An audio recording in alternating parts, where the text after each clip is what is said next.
नमस्कार दोस्तों, आदर्श technical classes Dausa में आपका हार्दिक स्वागत है। कैसे हो दोस्तों? आशा करता हूँ सभी ठीक होंगे, सभी मस्त होंगे। और दोस्तों आज का जो चैप्टर है बहुत ही इंपॉर्टेंट चैप्टर है दोस्तों। ये मेरिट बनाने वाला चैप्टर है दोस्तों। इसको बहुत ही कम स्टूडेंट पढ़ते हैं। आइए दोस्तों समझते हैं इस चैप्टर को। और चैप्टर रहेगा आपका कौन सा कि यहाँ पे कंट्रोल पैनल। दोस्तों कंट्रोल पैनल क्या होता है, क्या नहीं होता है, इसमें एक एक पॉइंट टू पॉइंट समझेंगे दोस्तों पूरा का पूरा। कंट्रोल पैनल एक प्रकार का एक ऐसा चैप्टर है, यानी कि कहते हैं ना, ये नाम से पता चल रहा है कंट्रोल। यानी कि जैसे आपके सपोज करो समर्सिबल मोटर है, और दोस्तों समर्सिबल मोटर है तो समर्सिबल मोटर को कंट्रोल कौन करेगा? स्टार्टर। तो उस स्टार्टर को कहाँ लगाएंगे? तो एक पैनल बोर्ड पे लगाएंगे। तो पूरा का पूरा सिस्टम क्या कहलाएगा? कंट्रोल सिस्टम कहलाता है, कंट्रोल पैनल कहलाता है। तो आइए दोस्तों यहाँ पे पूरा का पूरा समझते हैं और एक एक पॉइंट को ध्यान पूर्वक समझते हैं। यहाँ पे मेरे दोस्तों इसके अंदर आपके कंट्रोल पैनल एवं सहायक सामग्री होगी दोस्तों, और एक एक पॉइंट को बहुत अच्छे से समझना है। ठीक है, तो यहाँ जो आपका चैप्टर रहेगा वो कंट्रोल पैनल के आधार पर रहेगा। ठीक है, तो इसके अंदर पूरा का पूरा जो सिस्टम रहेगा वो देखिएगा, क्योंकि कंट्रोल पैनल है जो बहुत कम स्टूडेंट यहाँ पे समझते हैं दोस्तों। इसमें एक एक पॉइंट टू पॉइंट हम समझेंगे। और आइए देखते हैं यहाँ पे तो परिचय। तो यहाँ पे थोड़ा सा समझते हैं। किसी उत्पादन संयंत्र अथवा विद्युत शक्ति प्रचालित मशीन के नियंत्रण एवं प्रचालन हेतु एक कंट्रोल पैनल बनाया जाता है। कंट्रोल पैनल के माध्यम से मशीनों का नियंत्रण अत्यधिक सरल हो जाता है।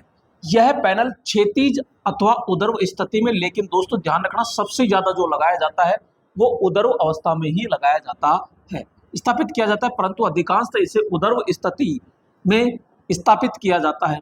दोस्तों प्रत्येक जैसे वाहन है, कार है, बस है, ट्रक, जलयान, वायुयान, अंतरिक्ष यान आदि में main frame computer pneumatic controlled machine, generator आदि के लिए कंट्रोल पैनल एक मौलिक आवश्यकता है।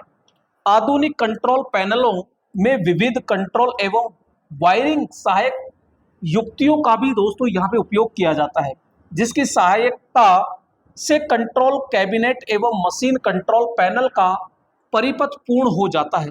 इस अध्याय के अंतर्गत मशीन कंट्रोल पैनल जो होता है तथा उससे संबंधित विभिन्न कंट्रोल एवं उनके अवयवों का विस्तृत वर्णन किया गया है। दोस्तों यहाँ पे अब समझते हैं कि यहाँ मशीन कंट्रोल पैनल क्या है।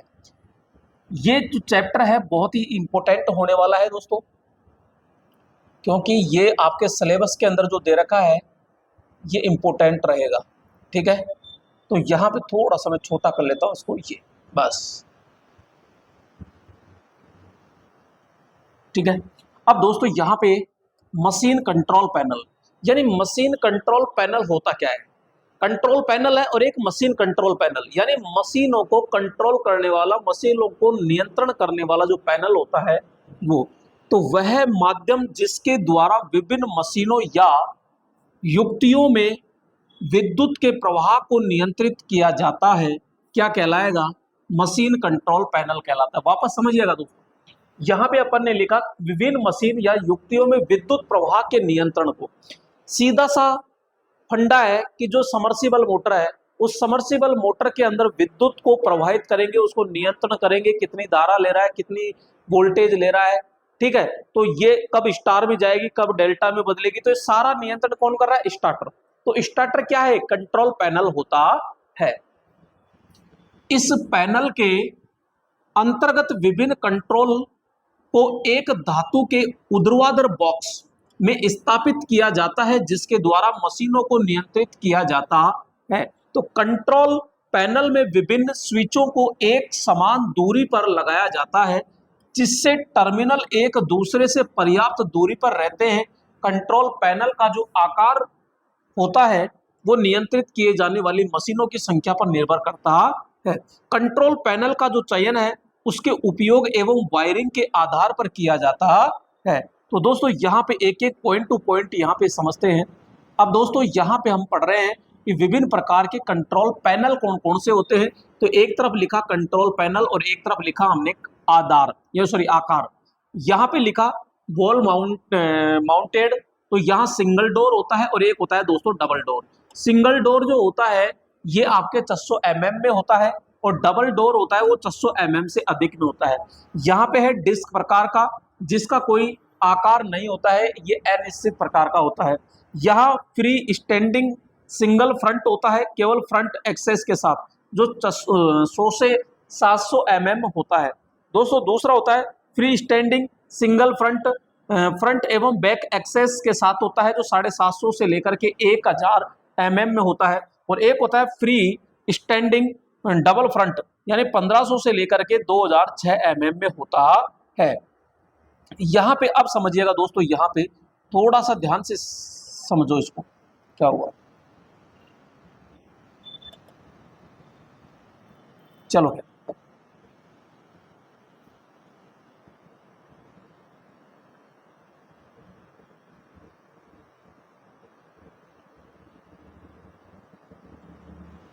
यहाँ पे देखो, कंट्रोल कैबिनेट लेआउट आरेख। दोस्तों लेआउट आरेख क्या है, तो यहाँ पे कंट्रोल पैनल का निर्माण मशीन संयंत्र सॉरी आवश्यकताओं के अनुरूप किया जाता है। किसी भी मशीन के कंट्रोल पैनल के निर्माण में उसके लेआउट आरेख की अहम भूमिका होती है, क्योंकि लेआउट के माध्यम से सभी अवयव की स्थिति का हमें पता चल जाता है। जैसे आप स्टार्टर है, और स्टार्टर के अंदर पहले ये तो पता लगाओगे कि उसमें लगाना क्या क्या है। तो जैसे कॉन्टैक्टर होता है, ऑन पुश बटन होता है ऑन ऑफ करने वाला, ठीक है, एक वोल्ट मीटर होता है, एमीटर होता है। तो ये सारे क्या होते हैं, इनकी जानकारी जो रखा जाता है तो वो लेआउट कहलाता है। तथा उनके मध्य की दूरी भी पता चलती है। किसी भी कंट्रोल पैनल के लेआउट है तो कुछ निम्नलिखित बिंदुओं का विशेष ध्यान रखना चाहिए। अब दोस्तों कौन कौन से हैं, जैसे अवयवों की संख्या। अवयव का मतलब होता है कोई भी उपकरण है तो कितनी संख्या है, ठीक है। सूचकों की संख्या और नियंत्रकों की संख्या यानी कंट्रोल की संख्या। तो घरेलू उपयोग है तो निर्मित उपकरणों के कंट्रोल पैनल में कंट्रोल स्विच, वोल्टमीटर, सूचक, लैंप आदि कम संख्या में लगे होते हैं। किसी विद्युत वितरण केंद्र अथवा विद्युत उत्पादन केंद्र में बड़ी संख्या में कंट्रोल स्विच, पैनल मीटर, सूचक, लैंप आदि दोस्तों क्या किए जाते हैं, प्रयोग किए जाते हैं। यहाँ पे दोस्तों हम पढ़ते हैं जैसे विद्युत उत्पादन उपकेंद्र के कंट्रोल पैनल है, तो उसमें जैसे बैटरी आवेशन यानी बैटरी चार्जर होता है, रिले होती है, एलईडी होती है प्रचालन हेतु, डिस्टकारी का प्रयोग आदि किया जाता है। तो ये भी क्या है, एक कंट्रोल पैनल होता है। अब दोस्तों यहाँ पे हम थोड़ा सा समझते हैं कि जैसे कुछ मुख्य कंट्रोल पैनल लेआउट आरेख होता है। यहाँ पे पहला आता है मोटर जनरेटर सेट का कंट्रोल पैनल, यानी कि दोस्तों हम सीधा कहते हैं एमजी सेट, यानी कि M4 motor G4 generator set. अब इसमें क्या क्या होगा, आइए।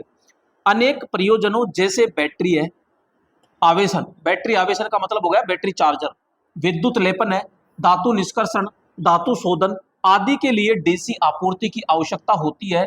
जबकि वर्तमान समय में नगरों में 3 फेज या सिंगल फेज एसी आपूर्ति उपलब्ध होती है। इसलिए 3 फेज एसी आपूर्ति से 3 फेज मोटर प्रचालित की जाती है और 3 फेज मोटर से डीसी जनित्र प्रचालित किया जाता है। इसके लिए मोटर जनरेटर सेट का क्या किया जाता है दोस्तों, प्रयोग किया जाता है। तो मोटर जनरेटर सेट हम प्रयोग करते हैं। अब दोस्तों यहाँ पे हम समझते हैं, आइए देखिए। तो यहाँ पे जैसे कि ये स्विच एक कंट्रोल पैनल है और आपको दिखाया जाएगा कंट्रोल पैनल। तो यहाँ पे मेरे दोस्तों हम कहते हैं कि मोटर व जनित्र के युग्म को मोटर जनित्र सेट या एमजी सेट कहते हैं। दोस्तों यहाँ पे जैसे कि मैं बात करूंगा, ये इंडिकेटर है जो कि RYB दिखाएंगी, ये आपका एमीटर और ये वोल्टमीटर है जो एसी के हैं, और इधर आपके एमीटर और ये वोल्टमीटर है जो कि डीसी के होते हैं। दोस्तों यहाँ पे ये एक वोल्टेज रेगुलेटर है, तो यहाँ पे ऑफ पॉइंट है ये, और इसको पकड़ करके और धीरे धीरे इधर बढ़ाते हैं। और इधर जो कंट्रोल है यानी कि जो आपके एसी मोटर होती है उसको चलाने के लिए स्टार डेल्टा स्टार्टर हम प्रयोग करते हैं। ठीक है दोस्तों, यहाँ पे आपके 2 प्रकार के स्विच होते हैं, iron clad double pole switch होता है और iron clad triple pole switch होता है। डबल पोल का मतलब हो गया केवल 2 तारों को ऑन ऑफ करेगा, और ये क्या करेगा दोस्तों, ट्रिपल तार को ऑन ऑफ करता है। यहाँ पे दोस्तों आगे समझते हैं कि इसमें सामग्री प्रयोग करते हैं, क्या क्या सामग्री होगी। तो दोस्तों यहाँ पे हम पहला ही पढ़ रहे हैं कि आईसीटीपी, यानी कि आईसीटीपी का मतलब क्या हो गया, iron clad triple pole switch. तो थ्री फेज मोटर के लिए, थ्री फेज विद्युत आपूर्ति को ऑन ऑफ करने के लिए इस स्विच का क्या किया जाता है दोस्तों, प्रयोग किया जाता है। एक होता है RYB सूचक, यानी सूचक का मतलब होता है दोस्तों यहाँ इंडिकेटर होते हैं तीनों के लिए, तो अलग अलग इंडिकेटर होता है, ये अपन को ये पता चलता है कि विद्युत आ रही है या नहीं आ रही है। तो थ्री फेज आपूर्ति की उपस्थिति दर्शाने के लिए सूचक लैंप प्रयोग किया जाता है। अब आता है एसी वोल्ट मीटर। तो दोस्तों यहाँ पे हम बात कर रहे हैं एसी वोल्ट मीटर की। तो भैया यहाँ पे 0 से लेकर के 500 वोल्ट थ्री फेज एसी आपूर्ति की वोल्टता दर्शाते हैं। इसे किन्हीं दो फेजों के बीच में क्या किया जाता है, संयोजित किया जाता है। दोस्तों यहाँ पे न्यूट्रल नहीं होता है। नेक्स्ट यहाँ पे बात करते हैं एसी एमीटर। तो ये 0 से 10 एम्पियर थ्री फेज मोटर द्वारा प्रदान की गई एसी धारा का मान दर्शाते हैं हेतु एमीटर प्रयुक्त किया जाता है। क्लियर। तो ये क्या दर्शाएगा, ये धारा यानी एम्पियर दर्शाएगा, और ये क्या दर्शाएगा, वोल्टेज दर्शाता है। अब आता है स्टार डेल्टा स्टार्टर।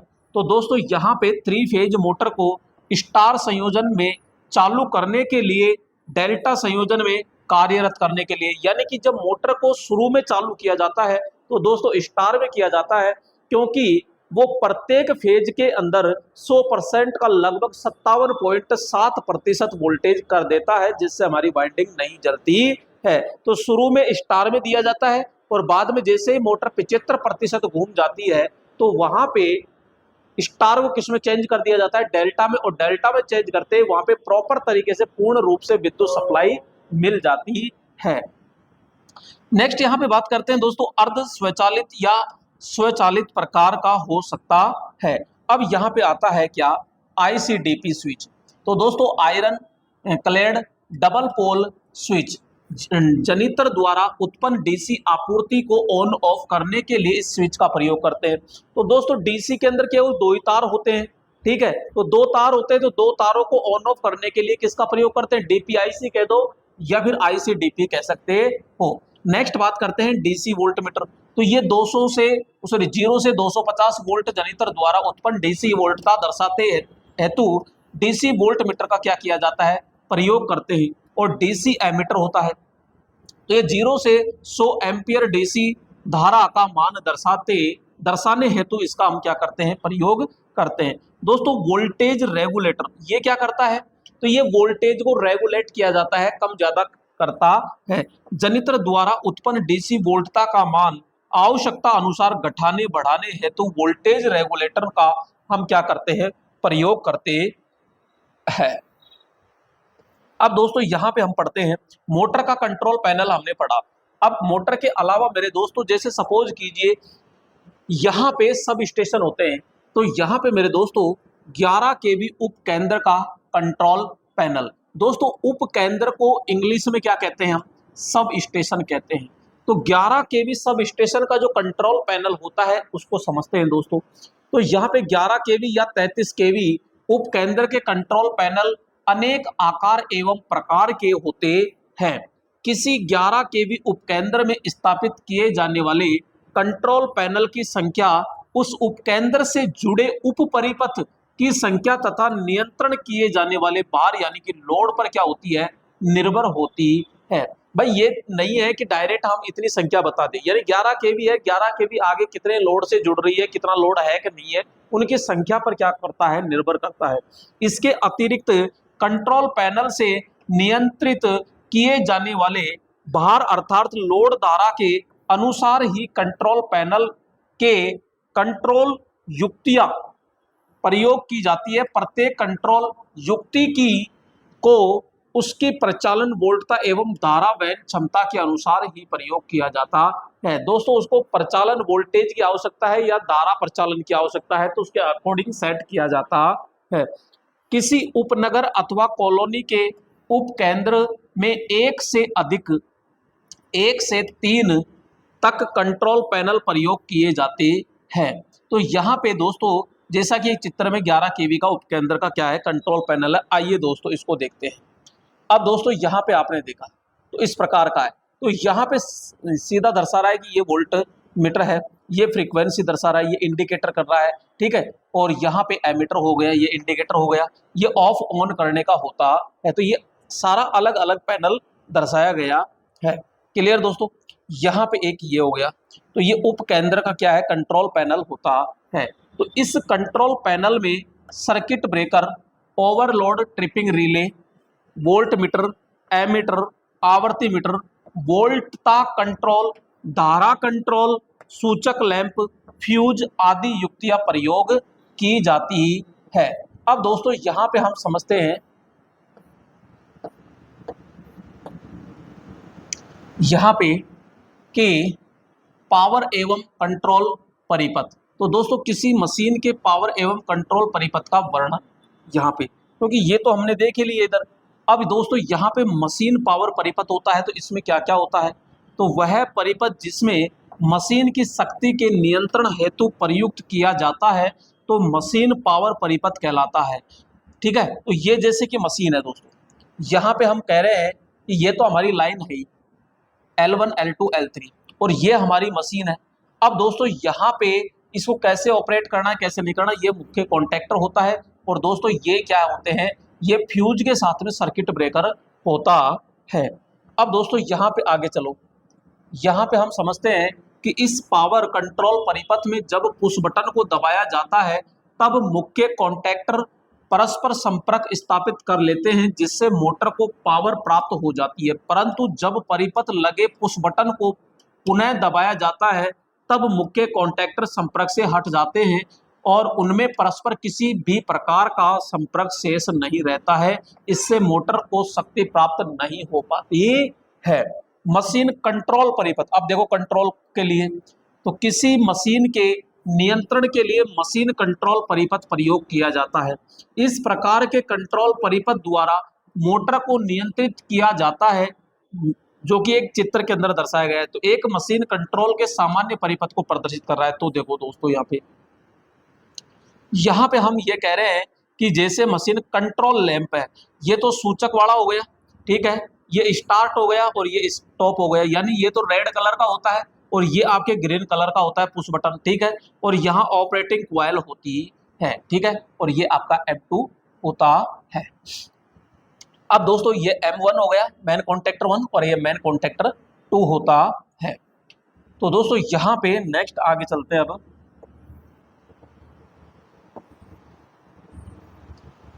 यहाँ पे थोड़ा समझना, इस परिपथ में जब पुश बटन को दबाया जाता है, तब परिपथ पूर्ण हो जाता है तथा मोटर का परिचालन प्रारंभ हो जाता है। परंतु जब परिपथ में लगे स्टॉप पुश बटन को दबाया जाता है, तब परिपथ पूर्ण नहीं होता है, और यानी कि खुले परिपथ के समान होता है, जिससे मोटर हमारी क्या हो जाती है, बिल्कुल बंद हो जाती है। मोटर दोस्तों आपको बहुत अच्छे से पता है, हरे बटन से चलती है और लाल बटन से क्या होती है, बंद होती है। जैसे हरा दबाएंगे तो मोटर चालू हो जाएगी और लाल दबाएंगे तो मोटर बंद हो जाती है। अब दोस्तों यहाँ पे अलग अलग जो कंट्रोल अवयव होते हैं उनके बारे में और समझते हैं। तो विद्युत वितरण एवं आपूर्ति प्रणाली में अनेक प्रकार के कंट्रोल अवयव प्रयोग किए जाते हैं। तो दोस्तों यहाँ पे बात करते हैं आइसोलेटर। तो आइसोलेटर भी दोस्तों आपने देखा है खूब अच्छे से। आइसोलेटर यानी आइसोलेटर स्विच कह दीजिए या डिस्क कनेक्टर एक ऐसा स्विच है जिसका उपयोग किसी विद्युत आपूर्ति लाइन को वोल्टता सोर्स से पूर्णतया विसंयोजित करने के लिए किया जाता है, जिससे कि उस लाइन पर मरम्मत या अनुरक्षण कार्य किया जा सकता है। इसका उपयोग विद्युत वितरण प्रणाली अथवा औद्योगिक परियोजनाओं हेतु किया जाता है। दोस्तों आपको पता है कि एमसीबी के पास में एक लाल लाल सा लगा होता है, ठीक है, वही आपका क्या कहलाता है, आइसोलेटर। अब उसका प्रयोग आप कब करते हो, जब आपको विद्युत से कोई ज्यादा डर लगता है तो आप कहते हो कि पूरी बिल्डिंग की सप्लाई काट दीजिए, आप उसे तुरंत क्या कर देते हो, ट्रिप कर देते हो। तो वहां पे जो वो युक्ति होती है जो लाल सी दिखाई देती है, वही क्या है, आइसोलेटर होती है। नेक्स्ट यहाँ पे देखते हैं दोस्तों, एक आइसोलेटर प्राय विद्युत वितरण उपकेंद्र में सर्किट ब्रेकर, ट्रांसफॉर्मर एवं पारेषण लाइन को विद्युत आपूर्ति से पूर्णतः संयोजित करता है। यह एक ऑफ लोड स्विच होता है। यानी कि ये हमेशा ऑफ लोड यानी कि नो लोड पर कार्य करता है, ये भी होता है। और ट्रांसफार्मर के जस्ट ऊपर की तरफ देखना, वहां भी दोस्तों आइसोलेटर लगा होता है बड़ा। इसका उपयोग विद्युत आपूर्ति नियंत्रण हेतु नहीं किया जाता, यानी उपयोग विद्युत आपूर्ति नियंत्रण किसी भी नियंत्रण के लिए नहीं किया जाता। केवल मैंने क्या कहा कि ऑफलाइन के समय ही इसका प्रयोग किया जाता है, नहीं किया जाना चाहिए।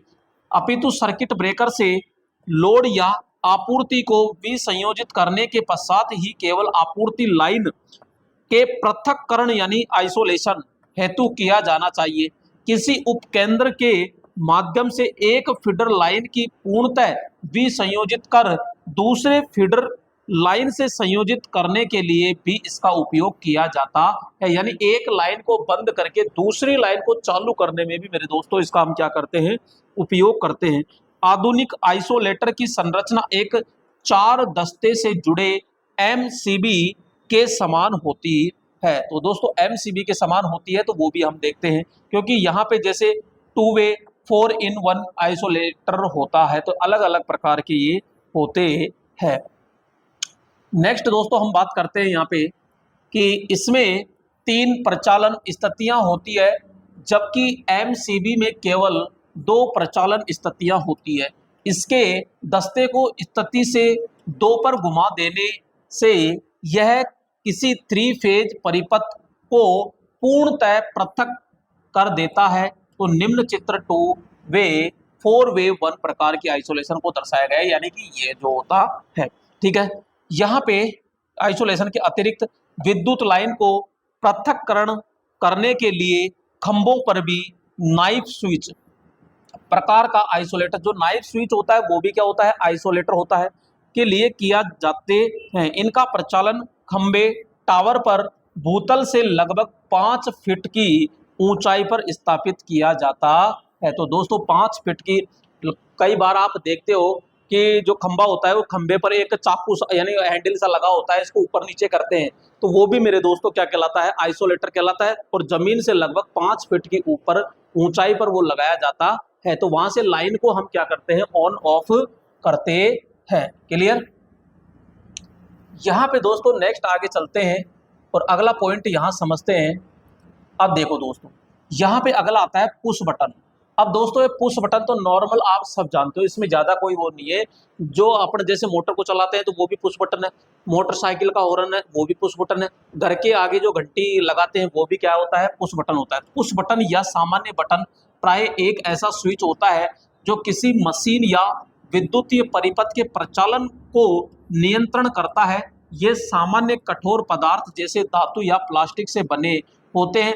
पुश बटन को जब तक दबाया रखा जाता है तब तक वह परिपथ को क्या रखता है, ऑन रखता है, और छोड़ देने पर क्या होता है, परिपथ ऑफ हो जाता है।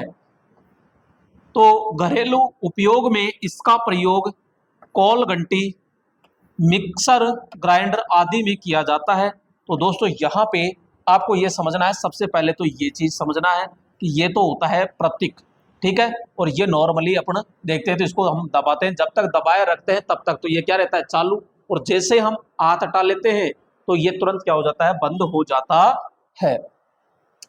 तो कंट्रोल परिपथ में इसका उपयोग कॉन्टैक्टर, अर्ध स्वचालित स्टार डेल्टा स्टार्टर, किसी मापक यंत्र के साथ किसी राशि का तात्कालिक मान मापने आदि में किया जाता है। अब दोस्तों अगला आता है संकेतक यानी इंडिकेटर। दोस्तों स्टार्टर के अंदर एक छोटा सा लाल सा लट्टू लगा होता है, तो वो क्या है, इंडिकेटर।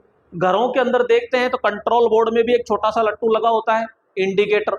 वो क्या करता है, तो वो विद्युत की सूचना देता है कि इसके अंदर विद्युत आ रही है या नहीं आ रही, या प्रचालन कर रहा है या नहीं कर रहा। दोस्तों जिस बल्ब या लैंप का उपयोग किसी राशि जैसे धारा, वोल्टेज अथवा किसी प्रक्रिया के प्रारंभ में जैसे बैटरी आवेशन की सूचना देने के लिए किया जाता है तो वह संकेतक कहलाता है।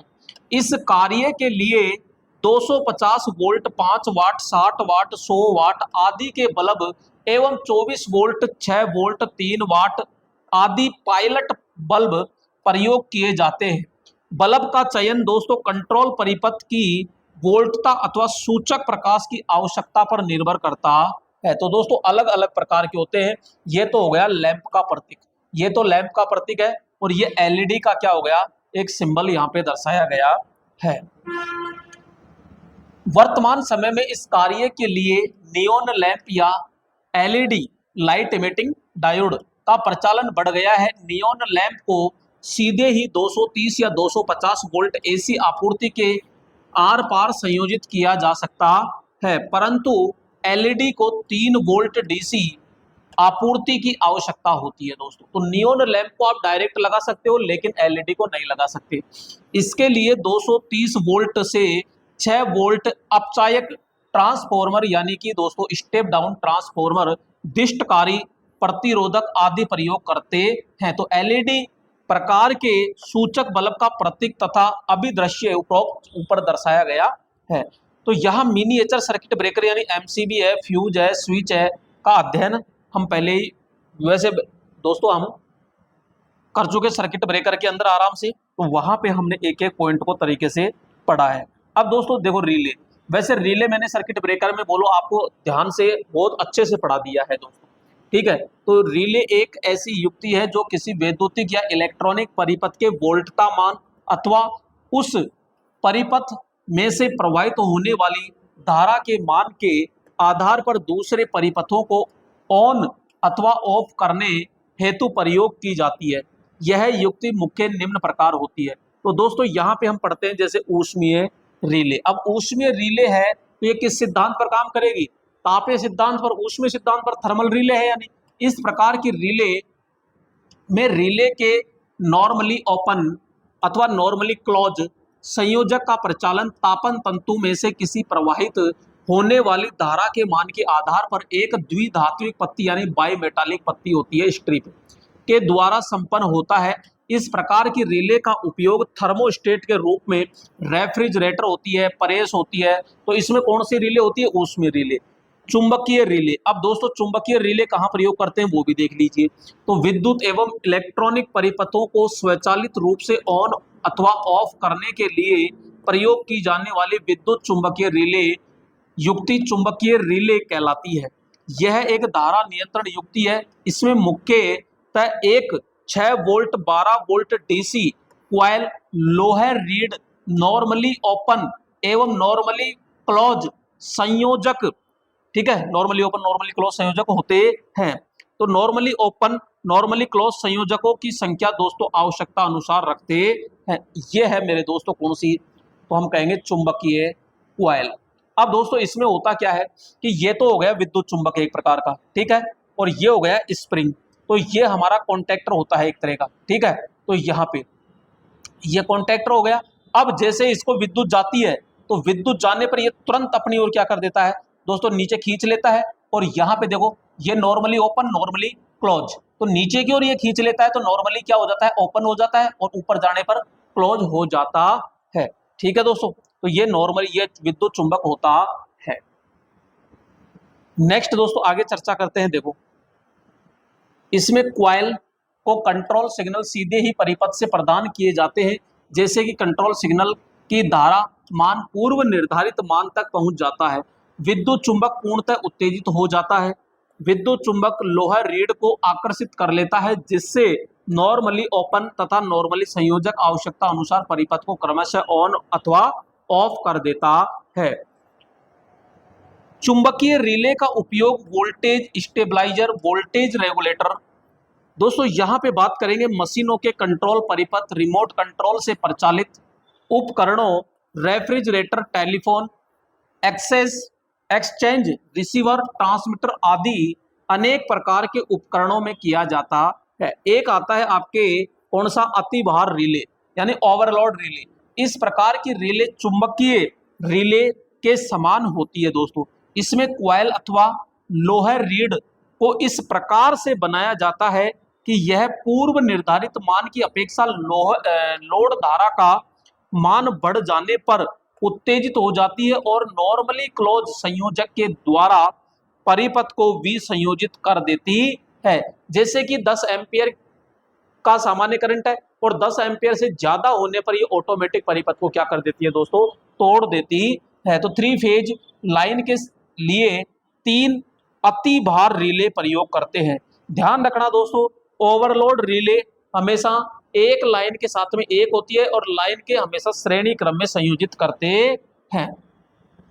अब दोस्तों यहां पे हम बात करते हैं, आइए दोस्तों और समझते हैं थोड़ा सा।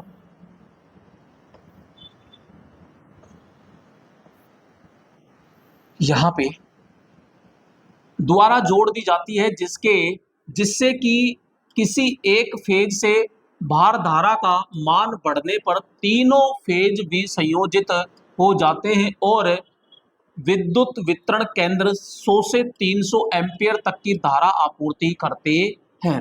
अतः इस प्रकार के परिपथों के लिए धारा ट्रांसफॉर्मर प्रयोग करते हैं। तो निम्न धारा मान पर प्रचालित होने वाली रिले प्रयोग की जाती है, जो अनुपातिक धारा एवं अति भार स्थिति में सर्किट ब्रेकर के माध्यम से परिपथ को ऑन यानी ऑफ कर देती है। तो इसे ट्रिपिंग रिले के नाम से भी जाना जाता है। तो दोस्तों यहाँ पे इस प्रकार के जो परिपथ होता है, यानी कि जो करंट ट्रांसफार्मर जिसको आप सीटी कहते हो, तो प्रयोग करने में निम्न धारा मान पर प्रचालित होने वाली रिले प्रयोग की जाती है। नेक्स्ट दोस्तों यहाँ पे देखते हैं आगे विशेषताएं तो क्या क्या कह रहा है। यह युक्ति निर्धारित वोल्टेज पर प्रीसेट धारा मान पर ही कार्य करती है, अर्थात उससे कम वोल्टेज पर कार्य नहीं करती, यानी फिक्स कर देते हैं। इसके द्वारा किसी विद्युत इलेक्ट्रॉनिक उपकरण को निम्न वोल्टेज, यानी निम्न वोल्टेज कितना 6 या 12 वोल्टेज डीसी पर ही ऑन ऑफ किया जा सकता है, जो ऑपरेटर के लिए सुरक्षित होता है। दोस्तों यहाँ पे इस युक्ति की सहायता से किसी वैद्युतिक इलेक्ट्रॉनिक उपकरण को रिमोट कंट्रोल के द्वारा भी प्रचालित किया जा सकता है। अब अगला आता है दोस्तों यहाँ चुंबकीय क्लच। अब ये चुंबकीय क्लच क्या है? तो दोस्तों यह एक विद्युत चुंबकीय युक्ति है जिसका उपयोग मशीनों एवं मशीनों की प्रचालन इकाइयों में किया जाता है और लीवर या प्लंजर को जकड़कर रखने के लिए किया जाता है। यह युक्ति दो प्रकार से होती है दोस्तों। एक तो जैसे डीसी प्रचालित चुंबकीय क्लच होता है, क्लियर। इसमें एक विद्युत चुंबक होता है जो सप्लाई वोल्टेज यानी सामान्य 220 वोल्टेज पर कार्य करता है। तो दोस्तों एक तो यह है चुंबकीय क्लच, ठीक है, यानी एक प्रकार से ये एनवीसी होता है, नो वोल्ट कॉइल, यानी कि ये विद्युत चुंबक हो गया और ये लीवर हो गया, ये जकड़ लेता है। नेक्स्ट यहाँ पे दोस्तों आगे देखते हैं, जैसे ही विद्युत चुंबक की कॉइल को 220 वोल्टेज डीसी सप्लाई प्राप्त होती है तो उसकी लोहा क्रोड यानी कि ये चुंबक बन जाती है और अपने सामने वाले भाग को, यानी कि ये तुरंत क्या कर लेता है, इसको खींच लेता है।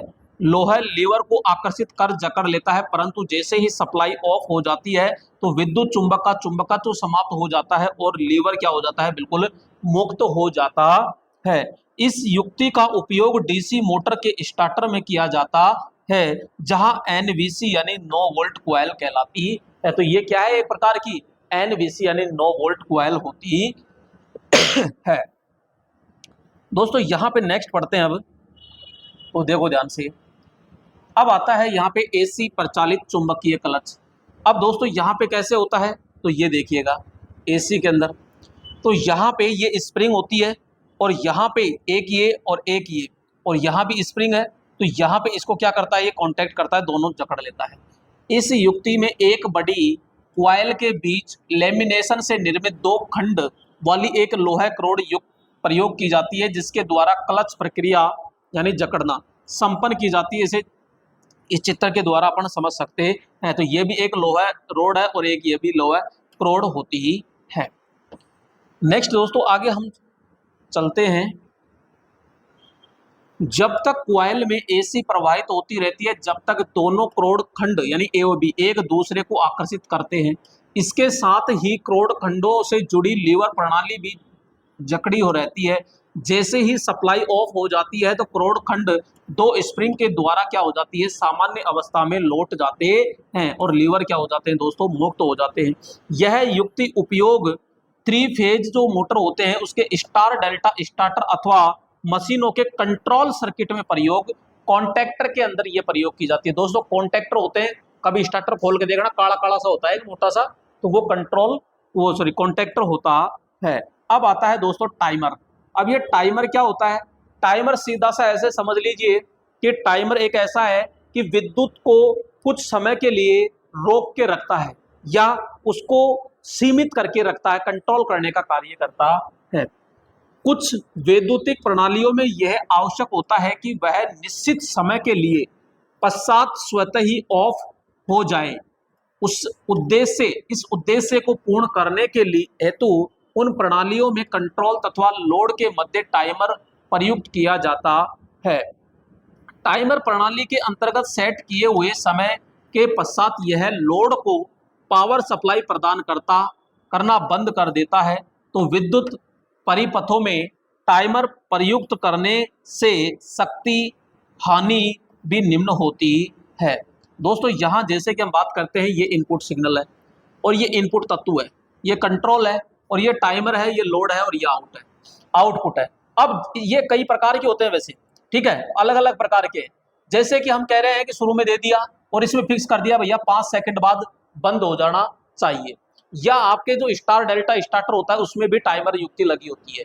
उसमें क्या है, शुरू में जैसे अपन बटन दबाते हैं, हरा बटन, तो मोटर चल जाती है, लेकिन शुरू में जो धारा होती है वो स्टार में होती है, तो उसको कम से कम 3 से 5 सेकंड तक रोकना पड़ता है, लेकिन अपन सीधा ठोसा दे के आ जाते हैं।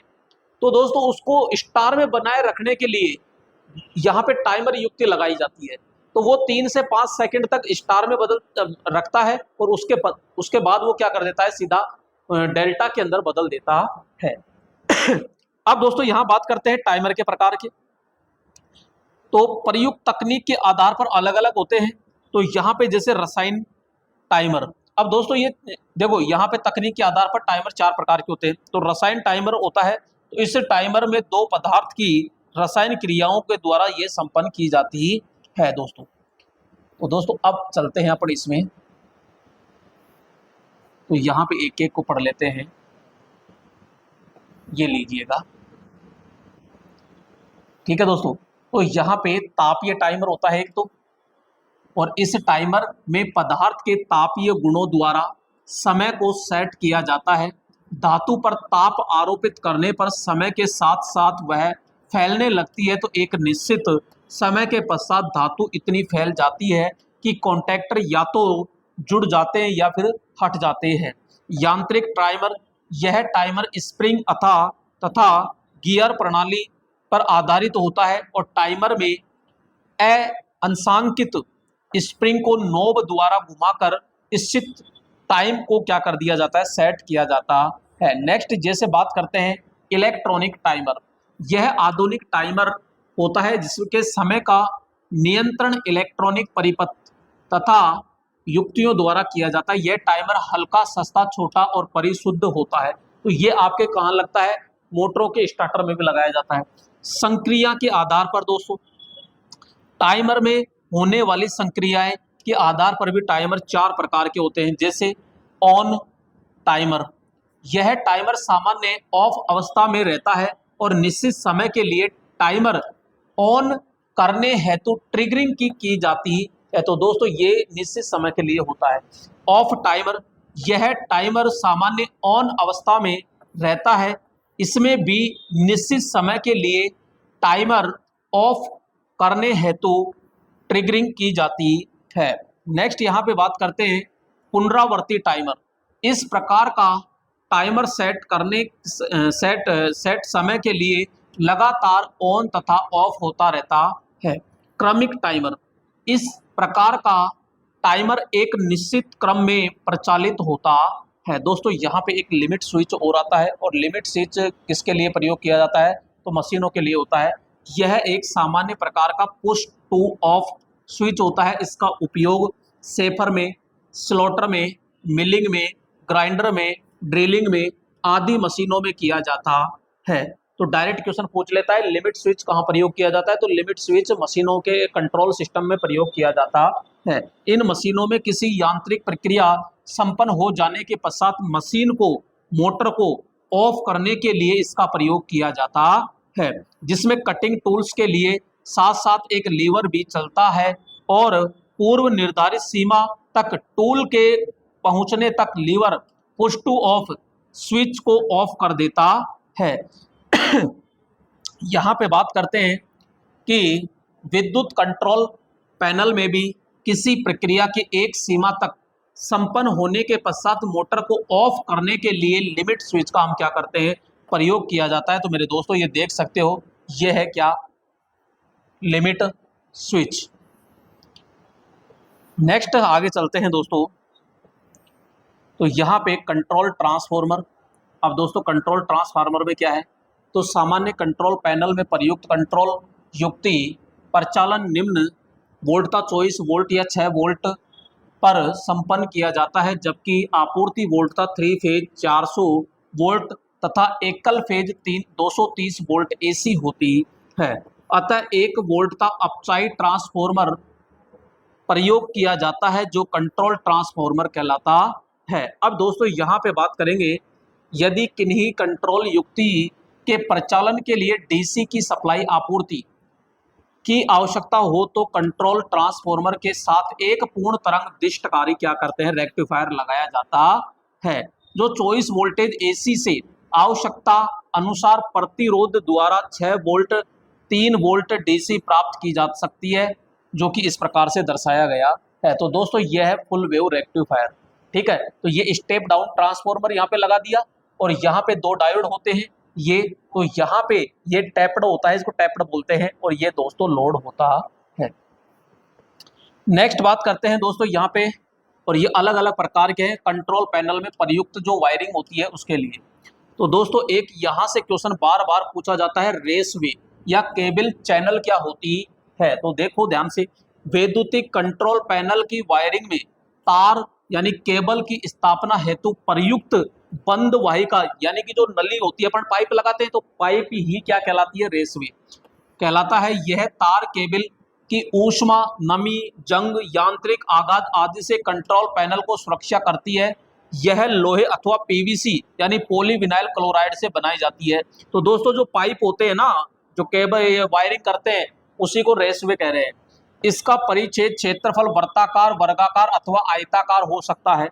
लोहे निर्मित रेसवे तार केबल की रेडियो आवृत्ति तरंगों के व्यतिकरण से भी सुरक्षा करती है। दूसरे शब्दों में यह आरएफ तरंगों यानी रेडियो फ्रीक्वेंसी तार केबल के लिए एक कवच का कार्य करती है। सीधी यानी स्ट्रेट रेसवे के अतिरिक्त लचीली रेसवे, फ्लेक्सिबल रेसवे की भी आवश्यकता होती है। तो लचीली रेसवे प्राय पीवीसी अथवा एल्यूमिनियम की दोस्तों बनाई जाती है। तो ये एक नली जो होती है ये क्या कहलाती है दोस्तों, ये रेसवे कहलाती है। और सामग्री देखो, और यहाँ पे हम देखते हैं कि दोस्तों यहाँ पे ये देखो, ये लचीली रेसवे, इसके बीच में से हम क्या गुजारते हैं, वायर गुजारते हैं। तो ये रेसवे है। रेसवे का दोस्तों चयन किस प्रकार से किया जाता है, तो आवश्यकता अनुसार हम करते हैं। जैसे परिचय क्षेत्रफल, तो रेसवे का परिचय क्षेत्रफल यहाँ पे इतना होना चाहिए कि उसमें सभी आवश्यक तार या केबल सुगमता से क्या होने चाहिए, स्थापित हो सके, और वे बहुत ढीले भी न रहे। पदार्थ यानी यह रेडियो आवृत्ति व्यतिकरण कवच भी आवश्यक हो तो लोहा निर्मित रेसवे हम प्रयोग करते हैं, अन्यथा पीवीसी रेसवे अधिक उपयुक्त होते हैं क्योंकि इसमें जंग नहीं लगती है, जंग रोधी होते हैं यानी पीवीसी। रेसवे की मोटाई, तो रेसवे पर्याप्त सुदृढ़ होना चाहिए और किसी सीमा तक यांत्रिक आघातों से तार यानी केबल की सुरक्षा करने में सक्षम होना चाहिए। अतः रेसवे नलिका की मोटाई पर्याप्त होनी चाहिए। नेक्स्ट यहाँ पे बात करते हैं दोस्तों रेसवे का प्रकार। तो जहाँ सीधा रेसवे लगाना सुगम न हो तो वहाँ लचीला रेसवे हम प्रयोग करते हैं। तो कंट्रोल पैनल की वायरिंग में लचीले पीवीसी या रेसवे हम क्या करते हैं, प्रयोग करते हैं। दोस्तों यहाँ पे आता है डिन रेल। अब ये डिन रेल क्या है दोस्तों ये जो डिन रेल एक प्रकार की दोस्तों पत्ती होती है, जो कि आपके मेन एमसीबी बोर्ड होता है उसमें एक पत्ती सी होती है जिसके ऊपर यहाँ पे एमसीबी लगाई जाती है। तो ये जो पत्ती सी होती है यही क्या कहलाती है, डिन रेल कहलाती है। तो डिन शब्द का अर्थ क्या है, ड्यूटेस्ट इंस्टीट्यूट ऑफ नॉर्मनिंग का संक्षिप्त रूप है। तो इस प्रकार के रेल या चैनल का प्रयोग सर्वप्रथम जर्मनी के इस संस्थान ने ही किया था। यह धातु का एक चौड़ा ट्रैक होता है जिसे कंट्रोल पैनल के अंदर लगाया जाता है। जो एमसीबी बॉक्स है वो क्या है? कंट्रोल पैनल है। यह ठंडी अवस्था में कार्बन इस्पात से रोलर मशीन पर तैयार किया गया टॉप हेड सी अथवा जी आकृति का रेल या चैनल होता है। दोस्तों अलग अलग प्रकार में होता है। एक तो मैं कहूँगा टॉप हेड, ठीक है, एक होता है सी या फिर जी आकृति, सी आकृति या फिर होता है दोस्तों इस प्रकार से जी आकृति में। जी आकृति रेल या चैनल होता है। इसका उपयोग कंट्रोल पैनल में सर्किट ब्रेकर अथवा अन्य कंट्रोल युक्तियां स्थापित करने के लिए किया जाता है। डिन रेल की चौड़ाई नियत नहीं होती है। यह विभिन्न चौड़ाई जैसे 15 mm में भी होती है, 35 में होती है, 75 mm आदि में प्रयोग करते हैं, जिसे आवश्यकता अनुसार लगाया जाता है। तो कंट्रोल पैनल में डिन रेल की स्थिति को क्षैतिज या ऊर्ध्वाधर रखा जाता है। इसका विशेषता यह है कि इसके द्वारा दोष युक्त युक्तियों का प्रतिस्थापन अत्यंत सुगमता से संपन्न किया जा सकता है। तो दोस्तों ये होता है एक तो क्षैतिज और ये ऊर्ध्वाधर। तो क्षैतिज में डिन रेल इस प्रकार से हम लगाते हैं। क्लियर दोस्तों? यहाँ पे टर्मिनल कनेक्टर, तो टर्मिनल कनेक्टर क्या है? तो केबल के टर्मिनल को संयोजित करने के लिए प्रयुक्त युक्ति टर्मिनल कनेक्टर या कनेक्टर कहलाती है। यह बैकेलाइट के आधार पर बनाया जाता है जिसमें पीतल से बनी संयोजक के दोनों ओर तार कसने की व्यवस्था होती है। जैसा कि चित्र में दर्शाया गया है, तो बैकेलाइट से बनी बॉडी के अंदर पीतल से निर्मित नलिकाएं होती है जो दोनों आमने सामने के पार्श्वों के आर पार लगाई जाती है और इन नलिकाओं के दोनों सिरों पर चूड़ीदार छिद्र होते हैं जिनमें स्क्रूओं के द्वारा तार के सिरों को कसा जाता है। तो दोस्तों यहाँ पे जो कनेक्टर 2 से 8 मार्क तक होते हैं, तो यहाँ टर्मिनल कनेक्टर से किए गए संयोजक स्थायी व अस्थायी दोनों प्रकार के हो सकते हैं। कंट्रोल युक्तियों में ऐसा कनेक्टर केवल एक और ही दिखाया देता है, उसमें तार केबल के सिरे कस दिए जाते हैं जबकि कनेक्टर का दूसरा सिरा युक्त के अंदर आंतरिक तार संयोजन हेतु उपलब्ध होता है। तो उच्च वोल्टेज जैसे 500 वोल्टेज से अधिक पर कार्य करने वाले कनेक्टर की बॉडी यानी चीनी मिट्टी से बनाई जाती है। जैसे कि नॉर्मल अपन कहते हैं कनेक्टर ये, तो दोस्तों यहाँ से तो अपन तार को देते हैं ऊपर से कस देते हैं, यहाँ से देते हैं ऊपर से कस देते हैं, इस प्रकार से ये होता है, आर पार अंदर से ये होता है। ठीक है दोस्तों, बात करते हैं यहाँ पे थिम्बल। अब ये थिम्बल क्या है? तो दोस्तों यहाँ पे थिम्बल को मैं डायग्राम इसमें नहीं दिया है, फिर कोई दिक्कत नहीं है।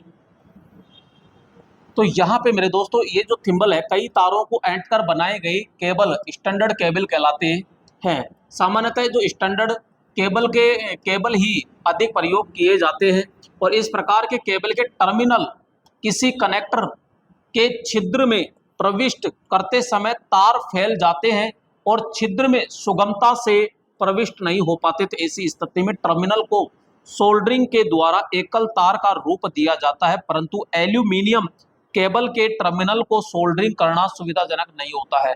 तो ऐसी स्थिति में केबल पर थिम्बल प्रयोग करते हैं।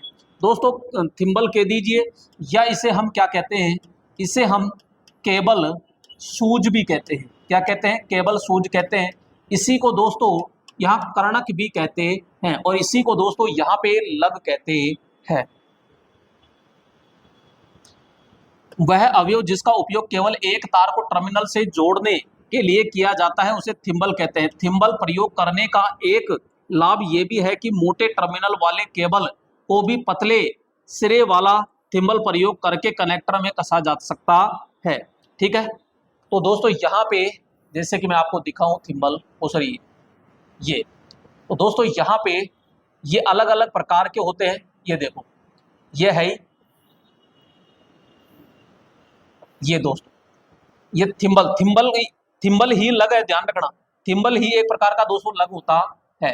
तो यहाँ पे थिम्बल की सहायता से टर्मिनल को पूर्ण रूप से कस दिया जाता है और स्पार्किंग की संभावना दोस्तों नहीं रहती है। तो ये ऊपर थिम्बल, ये ऊपर ये भाग है बस, है ना, थिम्बल।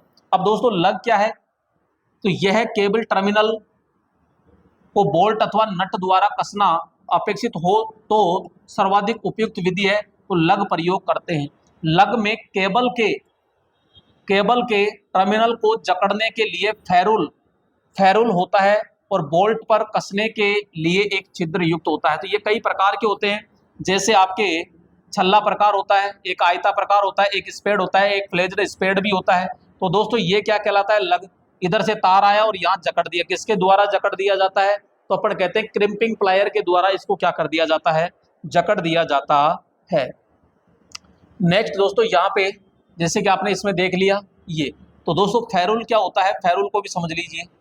यह एक धात्विक छल्ला होता है जिसे किसी कास्ट आदि से बने हैंडल को फटने से बचने के लिए उसे एक सिरे पर लगाया जाता है। जैसे रेती, छेनी, वैक्सा फ्रेम आदि के दस्ते के आंतरिक सिरे पर लगा छल्ला फेरुल कहलाता है। लकड़ी के हैंडल वाले पेचकस के आंतरिक सिरे पर भी ये फेरुल का प्रयोग किया जाता है। तो दोस्तों ये वैद्युतिक वायरिंग के बाह्य सूती कवच वाले 2 कोर व 3 कोर केबल के दोनों सिरों पर सूती कवच को नष्ट होने से रोकने के लिए प्लास्टिक यानी पीवीसी, रबर आदि के फेरुल हम प्रयोग करते हैं। तो दोस्तों ये जैसे कि मैं बताऊं आपको, फेरुल इस प्रकार से भी होता है, जैसे ये पेचकस है और यहाँ पे ये है, तो यहाँ एक अलग ही प्रकार का ये होता है। तो ये दोस्तों फेरुल कहलाता है। ठीक है, तो दोस्तों यहाँ पे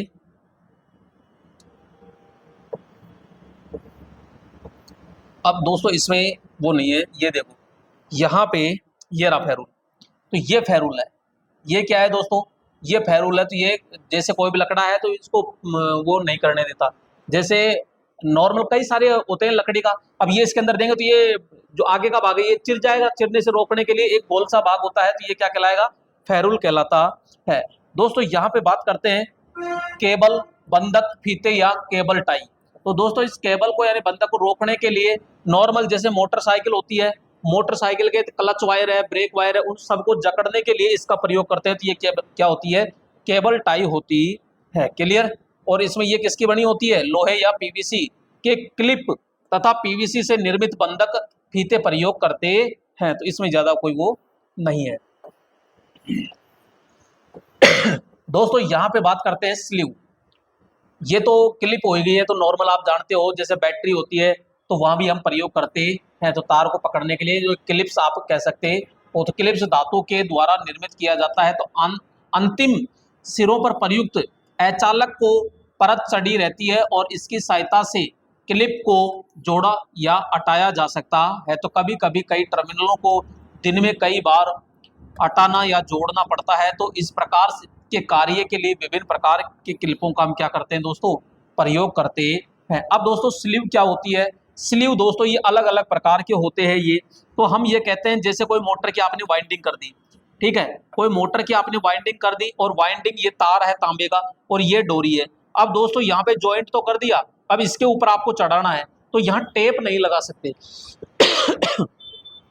तो यहाँ पे ये क्या होती है, ये नली सी इसके ऊपर लगाई जाती है। तो यहाँ पहले ज्वाइंट करने से पहले एक तरफ डाल दिया जाता है, फिर इसके ऊपर चढ़ा दिया जाता है, तो स्लीव होती है। तो उपकरणों में पैनल, मोटर या जनित्र, अल्टरनेटर आदि की वायरिंग या फिर वाइंडिंग में प्रयोग की जाने वाली स्लीव एक महत्वपूर्ण युक्ति होती है। पीवीसी अथवा एम्पायर क्लॉथ से निर्मित नलिका के रूप में प्रयोग की जाती है, जैसा कि चित्र में आप देख रहे हो। तो ये होती है दोस्तों क्या, ये 2 mm में भी होती है और 4 mm में भी होती है। तो जैसी आवश्यकता के अनुसार लेते हैं। 2 mm या 2 mm से 20 mm व्यास तक 1 मीटर लंबाई में पीवीसी एम्पायर स्लीव बाजार में उपलब्ध होती है, और परंतु बड़े व्यास और अधिक लंबाई की स्लीव भी बनाई जा सकती है। तो इसके प्रयोग से केबल तार अतिरिक्त यांत्रिक सुरक्षा तथा ऊष्मा सहन सीमा में वृद्धि प्राप्त होती है तथा स्पार्किंग एवं लघु परिपथ यानी शॉर्ट सर्किट होने की संभावना घट जाती है। तो स्लीव में कई तारों को स्थापित कर वायरिंग को सुंदरता या सुगमता प्राप्त करते हैं। एक होता है दोस्तों ग्रोमेट। यह एक ऐसी सुरक्षा युक्ति है जिसका उपयोग धात्विक चद्दरों से निर्मित उपकरणों की बॉडी या कंट्रोल पैनल आदि को छिद्रों में से केबल को गुजारते समय किया जाता है। ग्रोमेट एक रबर युक्ति होती है दोस्तों। आपने देखा होगा जैसे पंखा होता है और पंखे को किसी कड़े के अंदर लगाते हैं तो यहाँ पे एक काला काला सा होता है, उसके अंदर से ये होता है और आपका कड़ा यहाँ लगता है। तो ये जो रबड़ सा होता है ना, ये बस यही क्या कहलाता है, ग्रोमेट कहलाता है। अब इसका उपयोग जरूरी नहीं है यही करें, तो हम अनेक जगह करते हैं जिसके बीच में से हम वायर को गुजारते हैं। क्लियर? तो यहाँ पे ये देखो, ये है आपके ग्रोमेट। तो दोस्तों ये हुकवाड़ा जैसे यहाँ पे हो गया, बीच में से निकाल दिया, तो ये है ग्रोमेट। ठीक है। तो यहाँ पे अब दोस्तों विभिन्न प्रकार के कंट्रोल अवयव या परिपथों का परीक्षण करते हैं। तो लैंप अथवा, ये तो दोस्तों मैंने पहले ही आपको करवा दिया, लैंप अथवा संकेतक टेस्टर। ठीक है। तो यहाँ पे और इसके अंदर बात करते हैं तो फ्यूज और फ्यूज लैंप ये सर्किट ब्रेकर के अंदर करवा दिया है। तो दोस्तों ये था आपके कंट्रोल पैनल। ठीक है। नेक्स्ट चैप्टर के साथ फिर मुलाकात करेंगे, तब तक के लिए जय हिंद।